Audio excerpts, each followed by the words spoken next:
দলবল নিয়ে একে একে ছুটে আসে সবাই। কারো হাতে আগ্নেয়াস্ত্র, কারো হাতে ধারালো অস্ত্র। এমন কাণ্ড দেখে কারো বুঝতে বাকি রইল না দুর্বৃত্তের কবলে পড়েছেন সবাই।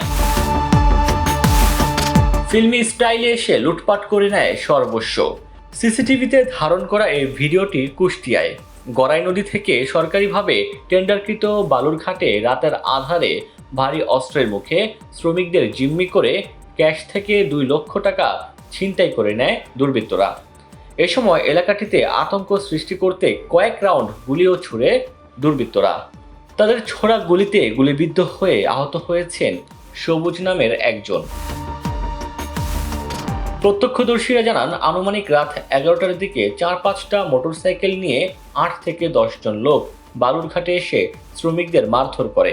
এরপর টোল বক্সের ক্যাশ থেকে টাকা নেওয়ার চেষ্টা করে।